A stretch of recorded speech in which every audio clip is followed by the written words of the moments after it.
ජාත්‍යන්තර ක්‍රිකට් කවුන්සිලේ විසින් ප්‍රකාශයට පත් කරන ලද නවතම 2020 පිතිකරුවන්ගේ ශ්‍රේණිගත කිරීම වල එක් ස්ථානයක් ඉදිරියට පැමිණීමට ශ්‍රී ලංකා ආරම්භක පිතිකරු පැතුම් නිස්සංක සමත්ව තිබෙනවා. ඒ අනුව මීට පෙර ශ්‍රේණිගත කිරීමෙහි 6 වන ස්ථානයේ රැඳී සිටි පැතුම් නිස්සංක ලොව දක්ෂතම 2020 පිතිකරුවන් අතර 5 වන ස්ථානයේ දක්වා ඉදිරියට පැමිණ ඇති බව ජාත්‍යන්තර ක්‍රිකට් කවුන්සිලය සඳහන් කර තිබෙනවා. පැතුම් නිස්සංකට අමතරව ශ්‍රී ලංකා කණ්ඩායමේ ජ්‍යෙෂ්ඨ ක්‍රීඩක කුසල් මෙන්ඩිස්ද නවතම ශ්‍රේණිගත කිරීම වල එක් ස්ථානයක් ඉදිරියට පැමිණීමට සමත්ව තිබෙනවා. පසුගිය තරඟාවලිවලදී ඔහු දැක් වූ දක්ෂතා හේතුවෙන් මෙලෙස 18 වන ස්ථානය දක්වා ඉදිරියට පැමිණීමට ඔහුට අවස්ථාව හිමිව තිබෙනවා.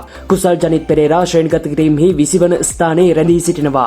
කෙසේ වෙතත් කනගාටුවට කාරණේ නම් වනිදු හසරංග ස්ථාන 3ක් පසුපසට යමින් 6 වන ස්ථානය දක්වා පසුබැසීමයි. ඒ ජාත්‍යන්තර 2020 පන්දු යවන්නන් ශ්‍රේණිගත කිරීම වල එංගලන්ත දගපන්දු යවන ක්‍රීඩක අදිල් රෂීඩ් ස්ථාන දෙකක් ඉදිරියට යමින් මේ වන විට 4 වන ස්ථානයේ රැඳී සිටිද්දී අබ්රාර් අහමඩ් දෙවන ස්ථානය දක්වා ඉදිරියට ගොස් තිබෙනවා.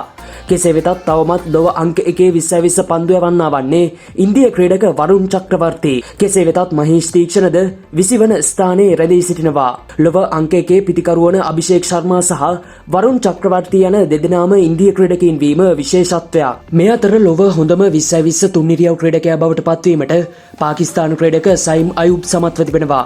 වනිදු හසරංග එම සටහනේ 12 වන ස්ථානය දක්වා පහත ගොස් ඇති බවයි වාර්තා වන්නේ. කෙසේ වෙතත් දසුන් චානක ස්ථාන 3ක් ඉදිරියට පැමිණ මෙම සටහනේ 18 වන ස්ථානයේ රැඳී සිටිනවා.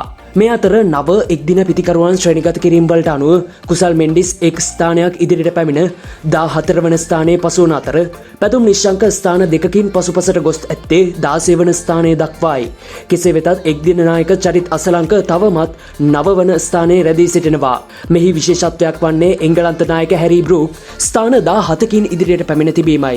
ඒ ඔහු නිමාවට පත්වුණු ශ්‍රී ලංකා සංචාරයේදී දැක් වූ දක්ෂතා පදනම් කරගෙනයි. ඔහු දැන් 11 වන ස්ථානයේ රැඳී සිටිනවා. ජනිත් ලියනගේට මෙම සටහනේ 29 වන ස්ථානයේ හිමිව තිබෙනවා. එමෙන්ම එක්දින තුන්නිරියව් ක්‍රීඩකයින් ශ්‍රේණිගත කිරීමෙහි එක් ස්ථානයක් වනිදු හසරංග පසුපසට යද්දී චරිත් අසලංක ස්ථාන 6කින් ඉදිරියට පැමිණ තිබීම කැපී පෙනෙනවා. චරිත් 13 වන ස්ථානයේද වනිදු 9 වන ස්ථානයේද රැඳී සිටිනවා. එමෙන්ම එක්දින කණ්ඩායම් ශ්‍රේණිගත කිරීමෙහි 5 වන ස්ථානයේ රැඳී සිටි ශ්‍රී ලංකාව මේ වන විට 6 වන ස්ථානයට වැටී ඇති අතර දකුණු අප්‍රිකාව 5 වන ස්ථානයට හිමිකම් කියා තිබෙනවා. කෙසේ වෙතත් ක්‍රීඩාලෝලී අප සැමගේ බලාපොරොත්තුව නම් මෙම සටහන් වල ඉදිරියෙන් ඉදිරියට පැමිණීමට ලාංකික ක්‍රීඩකයින් හට හැකි වේවා යන්නයි.